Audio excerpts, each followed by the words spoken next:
오늘 말씀의 제목은 실패에서 배우다입니다. 본문은 여호수아 7장 1절부터 5절까지입니다. 저는 청년부를 담당하고 있는 김주송 목사입니다.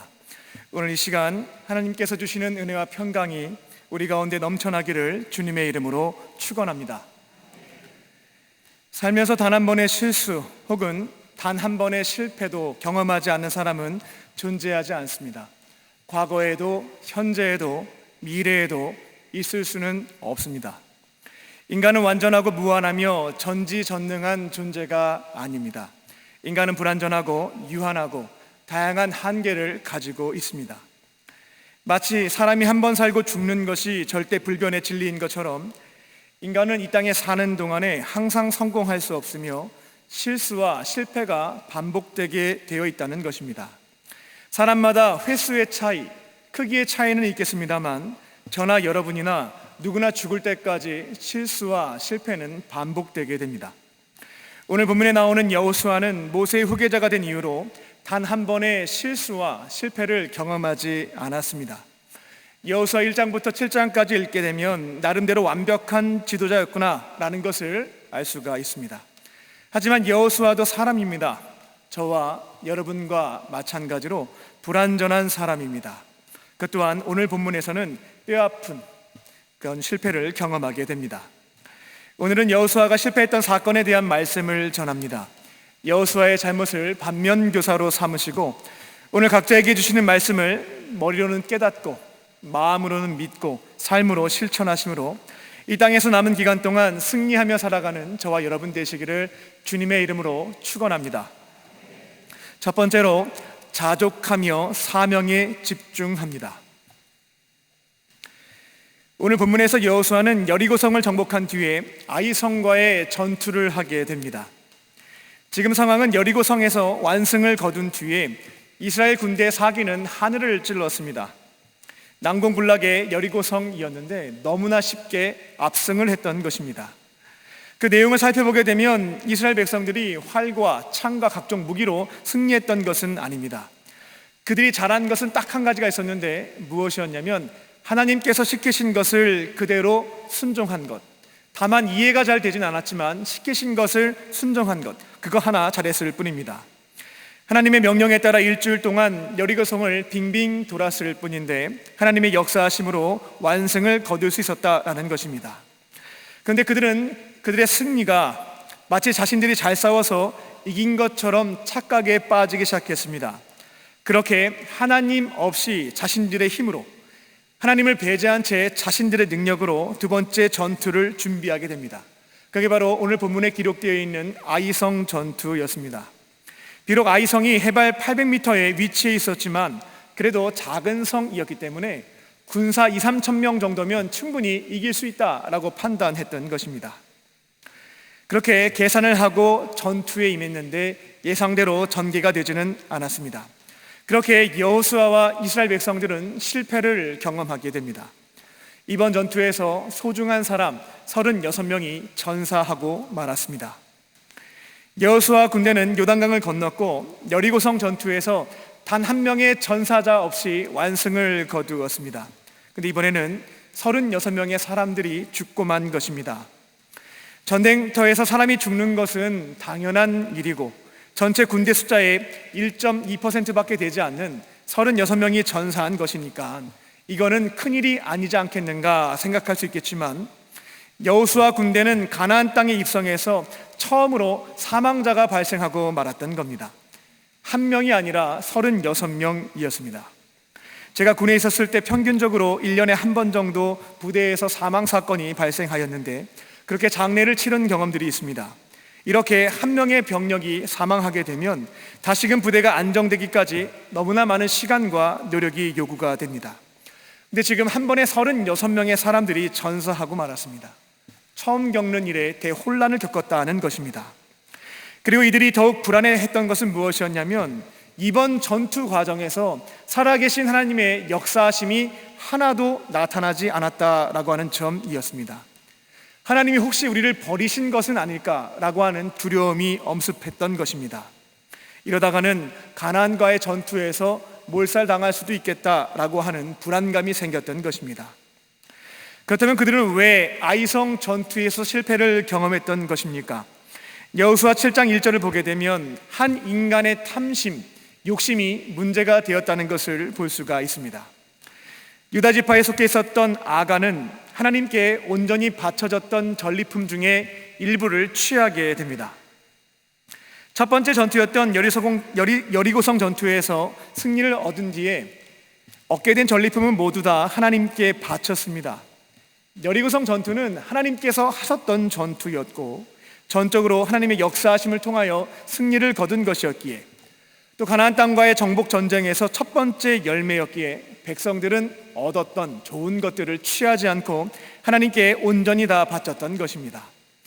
그런데 야고보서 1장 15절의 말씀처럼 욕심이 잉태하게 되면 죄를 낳게 되고 죄가 장성한 즉 결국 사망을 낳게 됩니다. 우리 안에 욕심이 생겨나게 되면 그 욕심이 낳는 것은 결국 죄밖에 없고 그 죄가 커지면 사망에 이른다라고 했는데, 오늘 아간이 그 경험을 하게 되었다라는 것입니다. 그동안 이스라엘 백성들은 참 없이 살아왔습니다. 40년 동안 광야 생활을 하면서 하나님이 주시는 것 먹고 마시고 입고 자고 했습니다. 날마다 하나님의 기적을 경험했으니까 은혜 충만한 시간은 맞았지만 주머니는 늘 비어 있었습니다. 오늘의 양식은 매번 있었지만 내일의 양식은 없었습니다. 여유가 없는 삶, 자신의 자산을 형성하지 못했던 시간들이었습니다. 그런데 40년 만에 전리품이 생기다 보니 아간의 경우 눈이 돌아갔던 것입니다. 너무 갖고 싶었던 것입니다. 여호수아 7장 21절을 보게 되면 아간이 그 전리품들을 보게 되었고 그때 욕심이 생겨서 죄를 낳게 되었다라고 기록되어 있습니다. 전리품을 차라리 보지 않았으면 좋았을 텐데 보고 나왔을 때 그 탐심이 생겨나게 되었고 결국 큰 죄를 범하게 되었다는 것입니다. 아간의 죄로 인하여 하나님께서는 이스라엘 백성 곁에서 떠나시게 됩니다. 전투에서 패배한 것도 큰 문제였지만 아간이 죄를 지음으로 거룩하신 하나님과 이스라엘 공동체의 관계에 문제가 생겼다라고 하는 것은 더 큰 어려움이었습니다. 우리가 실패하지 않고 승리하는 삶을 살아가려면 하나님께서 지금 나에게 주신 것들을 자족하는 삶을 지켜가야 할 줄로 믿습니다.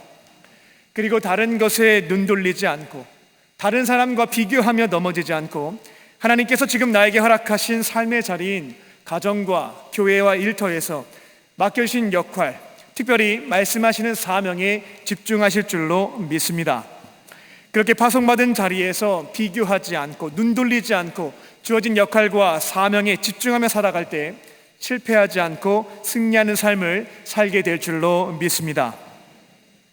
여호수아 22장을 보게 되면 여호수아 군대가 7년간의 전쟁을 마친 뒤 세 개 지파가 요단강 동편으로 귀향하는 장면이 기록되어 있습니다. 그때 여호수아는 세 개의 지파에 속한 자들에게 너무나 많은 재산을 선물로 주게 됩니다. 수많은 가축과 은과 금과 구리와 새와 많은 의복까지 전리품으로 주어서 전쟁에 참여하지 않았던 형제들에게도 나눠주라고 부탁까지 하게 됩니다. 그러니까 하나님께서 주신 역할과 사명에 충성을 다했던 이스라엘 백성들을 하나님께서 가난하게 내버려 두지 않으셨다는 겁니다. 빈손으로 돌려보내시지 않았습니다. 전쟁이 끝난 다음에는 그들에게 필요한 것들을 그들이 기대하고 예상했던 것보다 더 풍성하게 더하여 주신 겁니다. 차고 넘치게 주셔서 주변 사람들에게, 전쟁에 참여하지 않는 형제들에게도 넉넉하게 편안하게 나누어 줄 수 있도록 은혜를 주셨다라는 것입니다. 아간이 조금만 기다렸다면 그 은혜를 경험하면 되는 것이었습니다. 선하신 하나님께서 필요한 것을 때가 되면 더하여 주신다는 것을 신뢰하지 못하였고 하나님의 타이밍을 기다리지 못해서 안타깝게도 개인과 그 가정이 몰락하고 말았다라는 것입니다. 그리고 여호수아 7장 21절을 보게 되면 아간이 어떠한 물건을 훔쳤는지가 기록되어 있습니다. 넉넉하게 제가 계산을 해봤는데 지금 돈으로 한 500만 원 정도 훔친 것으로 보시면 되겠습니다. 조금만 더 기다리면 되는 그것을 참지 못해서 실패했던 것이 아간이었습니다. 하나님께서 지금 나에게 주신 것에 대해 자족하면서 오늘 나에게 허락하신 삶의 자리인 가정, 교회, 일터에서 맡겨진 역할과 사명에 주어진 기간까지 충성을 다하실 줄로 믿습니다. 자족하며 사명에 집중하는 자들에게 선하신 하나님께서는 정해놓으신 시간표대로 이웃에게 나눌 수 있을 만큼 풍성하게 채워주심을 믿고 승리의 길로 날마다 걸어가는 저와 여러분 되시기를 주님의 이름으로 축원합니다. 두 번째로, 겸손히 하나님과 동행합니다. 오늘 본문에서 이스라엘 백성들이 전투를 준비함에 있어서 제가 예상했던 것과는 너무나 다른 모습이 있어서 놀랐습니다. 이게 무엇인가냐면 전투를 준비하는 데 있어서 하나님이 철저하게 배제가 되었다라고 하는 점입니다. 여리고성 전투와 비교해 보면 아이성 전투는 식은 죽 먹기가 맞았습니다. 하지만 착각에 빠지면 안 됐습니다. 여리고성 전투에서 완승을 거둘 수 있었던 것은 이스라엘 백성들의 전투력이 높아서가 아니었습니다. 하나님이 함께 하셨고 하나님이 시키시는 대로 순종하였기에 하나님이 전적으로 역사하심으로 이길 수 있었다라는 것입니다. 무기를 가지고 군사 훈련을 했고 완벽한 전략을 세워서 전투에 임했고 그렇게 완승을 거둔 전투가 아니었다는 것입니다. 하나님은 이미 여리고성 사람들에게 공포심, 두려움을 심어주셨고 하나님의 명령대로 이스라엘 백성들이 일주일 동안 그 성을 돌게 되었을 때 그들이 성을 무너뜨린 것이 아니라 하나님께서 무너뜨려 주셨습니다.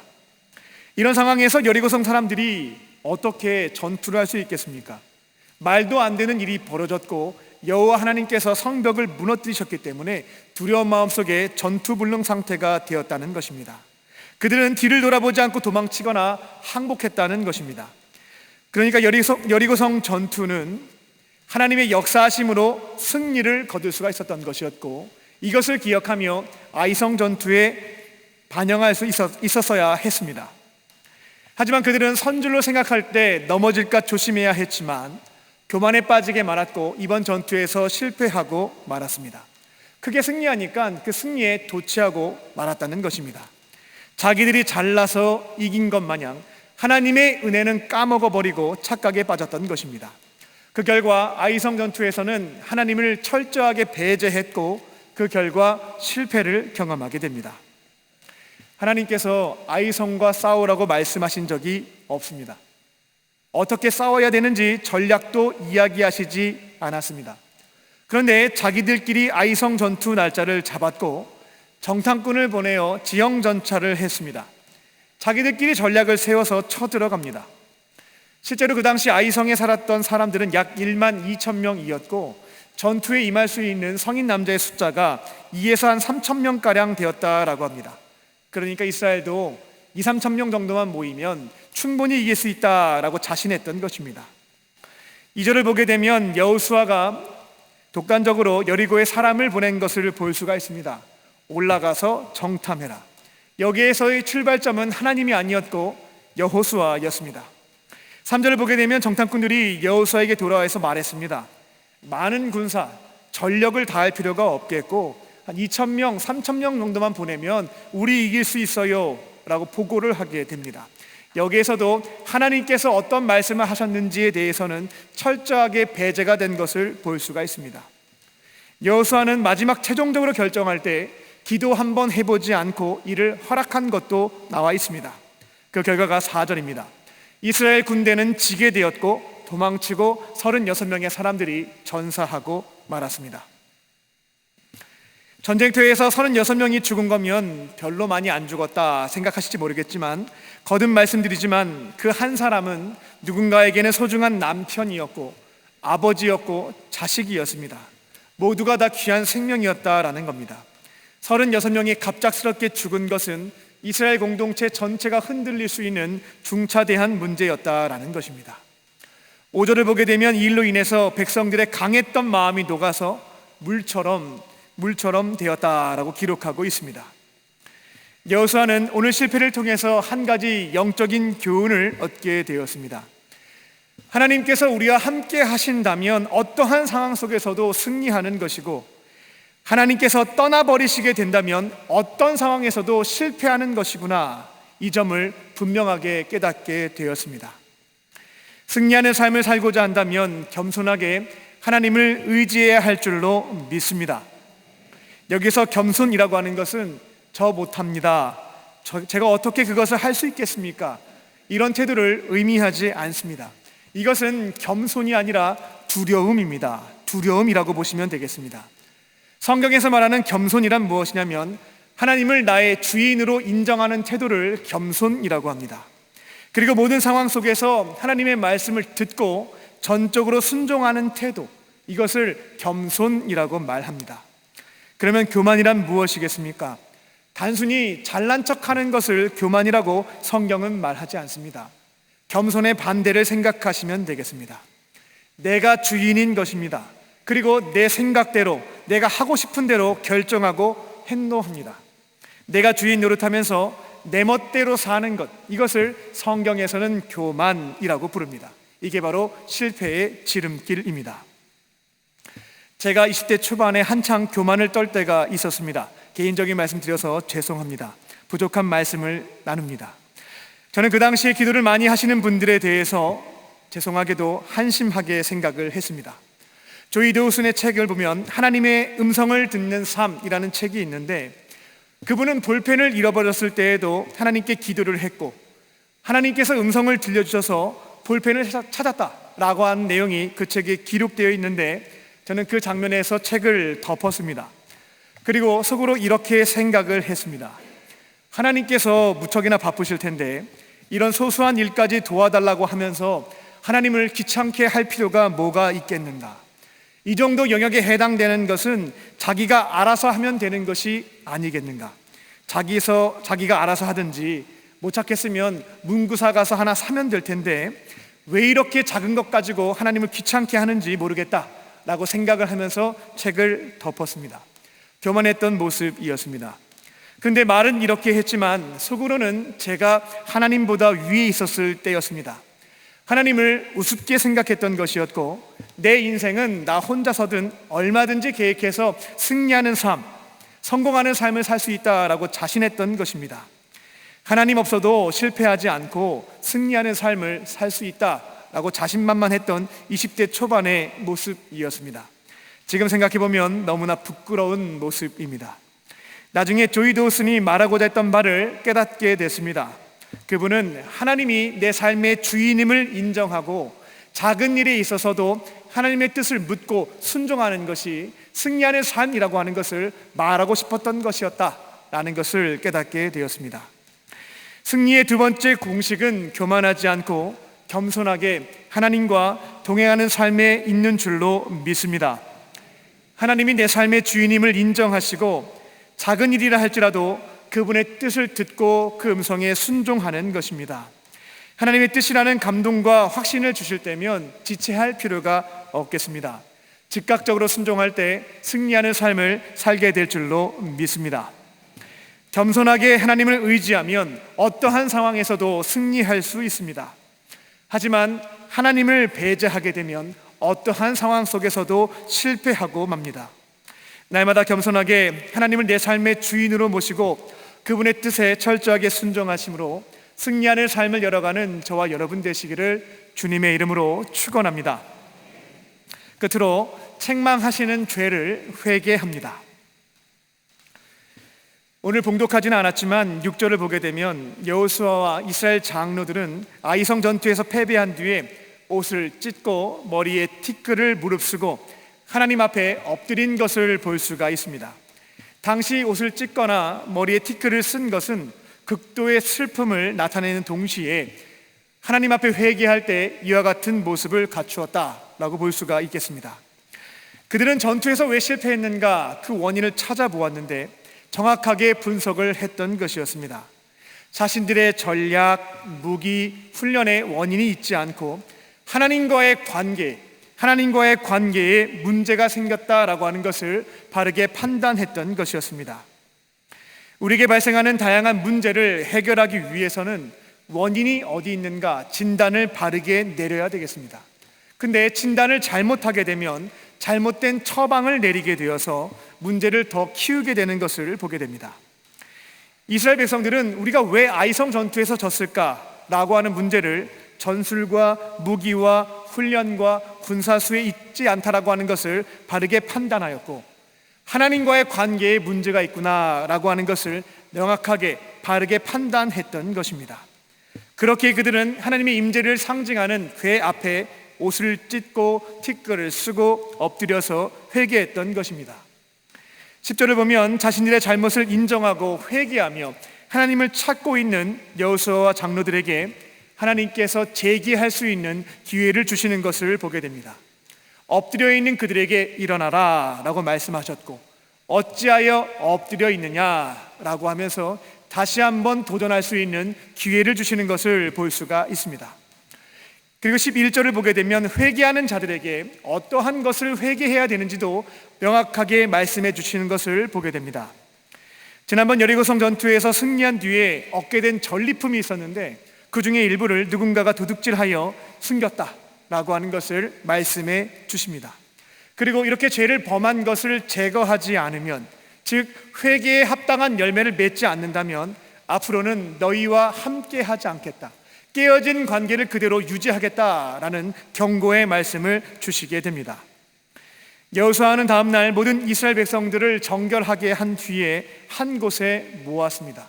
수십만 명에 해당되는 군인들 중에서 누가 잘못을 했는지 찾기 어려웠기에 그들은 제비뽑기를 하게 되었고, 그렇게 유다 지파에 속한 아간에게 잘못이 있음을 찾게 되었습니다. 여호수아는 아간에게 죄를 물었고 전리품을 함께 숨겼던 그의 가족들에게 돌로 치고 모든 것을 불사르는 것으로, 또 돌무더기를 쌓는 것으로 심판을 하게 됩니다. 그렇게 죄를 자백하는 것을 넘어서 고쳐 행하는 것까지 회개에 합당한 열매를 맺게 되었습니다. 저는 이 말씀을 볼 때에 아간과 그 가족들이 자신들의 죄를 인정하였는데 왜 이렇게 비참하게 죽어야만 했는가라는 질문을 가지고 있었습니다. 아마도 이 말씀을 보실 때 동일한 고민을 가지고 계신 성도님들이 계셨을 겁니다. 하나님께서 너무하신 게 아닐까라는 생각을 하는 것입니다. 만약 아간의 삶이 이대로 끝나버린 것이다 라고 한다면 너무나 비참한 죽음이 맞습니다. 그런데 제가 드리는 이 말씀을 여러분들이 어떻게 받아들이실지는 모르겠습니다만, 저는 부활과 영생을 믿는 사람으로 아간과 그의 가족은 비록 그 마지막이, 이 땅에서의 마지막이 너무나 처절하고 비참하였지만 그들은 하나님과 공동체 앞에서 자신들의 죄를 정직하게 자백하였고 그에 대한 죄값도 받았기에, 그리고 이스라엘 백성들에게 하나님께 바쳐진 물건들은 훔치면 안 된다, 이스라엘 공동체는 하나의 공동체이기 때문에 한 사람의 죄가 결국 모든 공동체의 전가가 된다, 이스라엘 공동체는 항상 정결해야 된다, 지나친 탐심은 죄를 잉태하여 공동체를 죽게 만든다라고 하는 영적인 교훈을 전달할 수 있었기에 하나님께서 천국에서 아간을 위로해 주시고 그 가족에게 선물을 주셨을 것이다 라고 믿고 있습니다. 비록 자신의 마지막이 부끄럽긴 하였지만 자신의 죽음이 하나님의 섭리에 쓰임을 받은 것이기에 그 심판 또한 기쁘게 받아들일 수 있지 않았을까 싶습니다. 제가 아간이었다면 나의 죽음을 이렇게 정리하고 천국에서 영생하고 있지 않을까 싶습니다. 다시 말씀으로 돌아오겠습니다. 실패하는 삶의 공식이라고 하는 것은 문제의 원인을 자신과 타인과 환경에서 찾는 것입니다. 그렇게 문제 원인을 찾고 백방으로 노력하게 되면 해결되는 것은 없고 문제가 복잡해지는 것을 경험하게 됩니다. 승리하는 삶의 공식이란 무엇이냐면 문제의 원인을 하나님과의 관계에서부터 찾는 것입니다. 그렇게 하나님과의 관계에서 내가 어떠한 문제가 생겼기에 이처럼 삶의 자리에서 어려움이 발생했는가, 이것을 지혜롭게 진단해 보는 것입니다. 그렇게 하나님 앞에 나아가서 어떠한 것을 회개해야 되는지 묻게 되면 내 안에 계신 성령께서는 다양한 통로를 통해 구체적인 회개해야 될 제목들을 가르쳐 주실 줄로 믿습니다.